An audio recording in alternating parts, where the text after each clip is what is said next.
Have you ever wondered why some people suddenly distance themselves from you, but when you stop caring, they come back? Or maybe you've found yourself stuck in a painful cycle. The more you chase, the further they pull away, but when you walk away, they suddenly try to hold on? This is not just a psychological game, it's a real effect in the human mind. Hello, I'm Jim Rohn, and in today's video I will reveal the fascinating psychological effects behind this behavior. From the idealization of an ex to the feeling of losing control when the other person stops chasing. More importantly, I'll show you how to break free from this cycle and build a healthy relationship where you no longer have to guess what someone else is thinking. If you want to understand the psychology of love and how to take control of your emotions, hit the subscribe button now and join me in this exploration. In love, some people crave connection but fear losing their independence. They enter relationships with enthusiasm, but as intimacy deepens, they feel pressured and start to withdraw. This confuses their partner, who tries to hold on, but when they stop reaching out, something interesting happens. The avoidant person starts to miss them and wants to come back.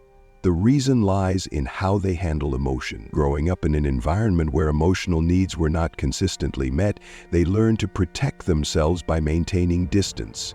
Intimacy does not bring them a sense of security. Instead, it feels like a threat. So, when in a relationship, they unconsciously push their partner away.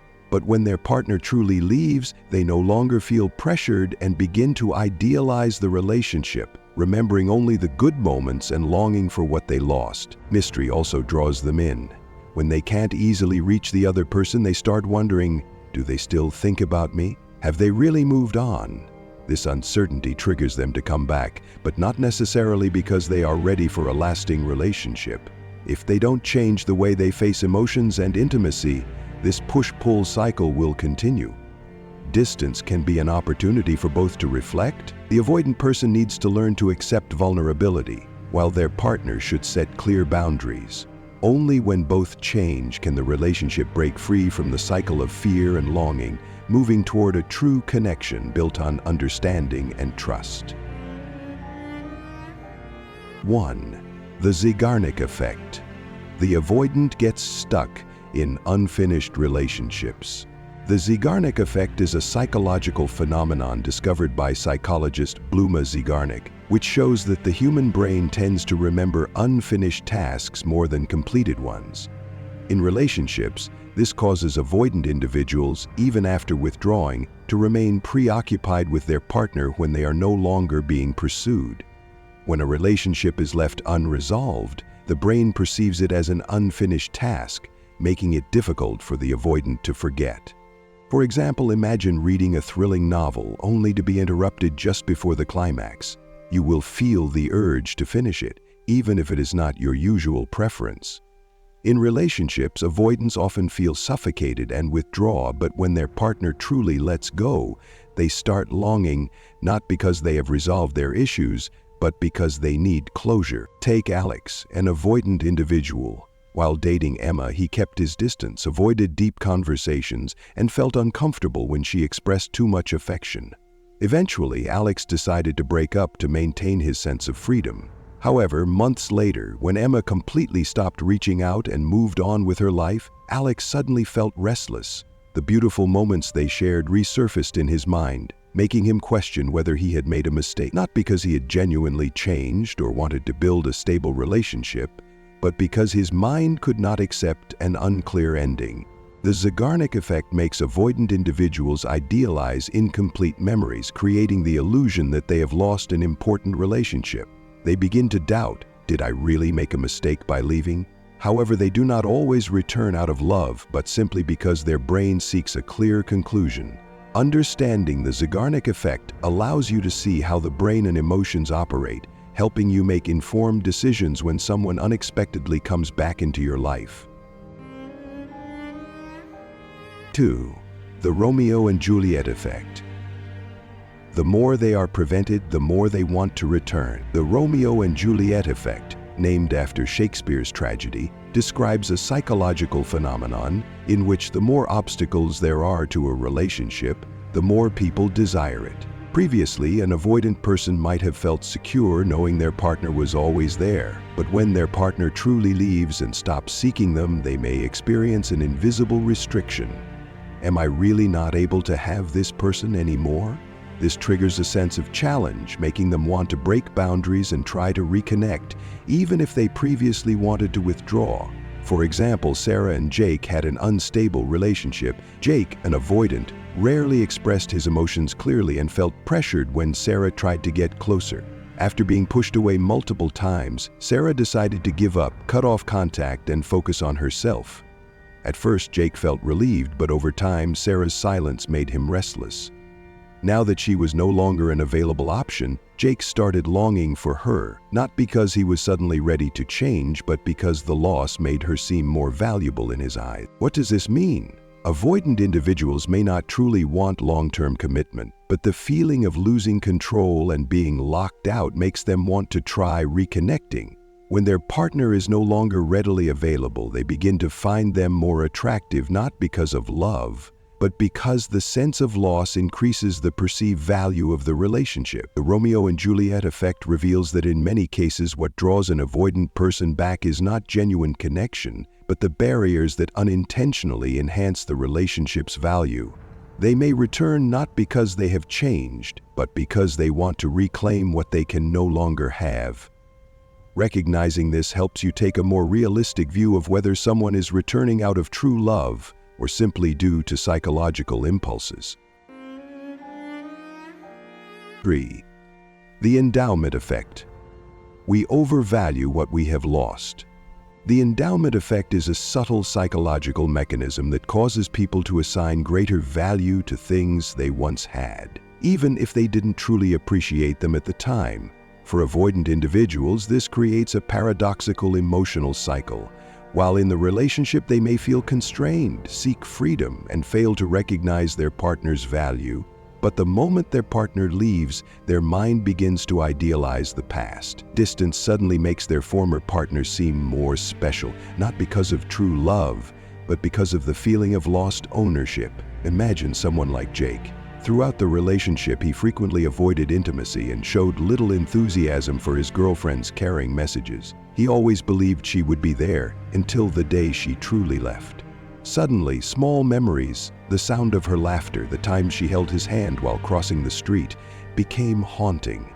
Jake couldn't stop thinking about her, not because he realized his love, but because he was resisting the feeling of loss. What does this mean? If an avoidant person suddenly returns after leaving you, it may not be because they truly miss you. They miss the feeling of having you in their life. The emptiness they experience is not proof of love, but a psychological trick their brain plays to keep them within their familiar comfort zone. 4. Space and connection when distance is the key. No contact is not just a strategy to make an avoidant person miss you or come back. It is a necessary pause for both parties to reflect, process emotions, and ask themselves, is this truly the relationship I want? For the avoidant individual, this space brings relief, allowing them to regain control and no longer feel pressured by intimacy. But more importantly, it is when they experience their partner's absence in the most tangible way, when there is no one reaching out, waiting, or holding on, they have the chance to reevaluate the relationship's value without being driven by defensive instincts. They may realize that connection does not mean losing freedom, but can actually be a positive addition to their life. For the person left behind, this is a time to return to themselves, instead of pouring all their energy into holding on to someone who is not ready for a committed connection. They can ask, am I sacrificing too much for a relationship where only I am trying? Sometimes letting go brings the greatest strength, helping them establish healthy boundaries and opening the door to a more fulfilling love. 5. From the push-pull cycle to a lasting connection. The relationship between an avoidant person and an anxious attachment type often falls into a push-pull cycle. One seeks closeness while the other pulls away. To break free from this cycle, both need to understand their inner dynamics and change the way they respond to intimacy. Avoidant individuals often fear that connection will make them lose their freedom or control. However, in reality, intimacy does not mean losing oneself. Learning to share emotions without feeling trapped can help them build safer connections. When they realize that intimacy is not a threat, they can gradually open up to affection. On the other hand, anxious attachment types often seek reassurance. But this very behavior can unintentionally push the avoidant person further away. Instead of clinging or trying to change their partner, they need to learn to set boundaries and build inner stability. When they no longer rely on external validation, they create a safe space where the avoidant partner can return naturally, without pressure. Real change only happens when both adjust. The avoidant person needs to face their fear of intimacy instead of avoiding it, understanding that vulnerability does not mean losing control, but is the key to a deeper relationship. Meanwhile, their partner needs to value themselves, set healthy boundaries, and avoid trying to do everything to maintain the relationship. Only when both can communicate openly without fear of being hurt can the relationship truly transform into a more sustainable connection. Looking back at everything analyzed, we can see that avoidants do not crave you in the way many assume. They do not miss you because of deep love, but because distance triggers psychological effects that create a sense of loss. The endowment effect makes them value what they once had, even if they did not appreciate it before. No contact not only forces them to confront emptiness, but also helps you, the one who pursued connection, regain control and focus on yourself. Distance is necessary for both sides to reflect. Avoidants get the chance to realize that intimacy is not confinement, but a natural part of a healthy relationship. Meanwhile, you can take a step back and ask yourself, am I sacrificing too much for someone who is not ready to reciprocate in a stable way? The most important thing is not waiting for them to return, but finding peace and self-worth within yourself. A relationship can only truly change when both individuals recognize the problem and adjust. Avoidant partners need to learn how to face their fear of intimacy, while anxious partners need to build self-confidence and set clear boundaries. Only when both can connect without falling into push-pull dynamics can they develop a truly lasting relationship. Thank you for watching this video. If this content helped you better understand avoidant psychology and how to break free from emotional cycles in love, leave a comment below and share your thoughts. Have you ever been in a relationship with an avoidant partner? What was the most challenging part for you? Don't forget to like, subscribe, and turn on notifications so you won't miss upcoming content on love psychology. Every like and comment motivates me to continue sharing deeper topics. See you in the next video.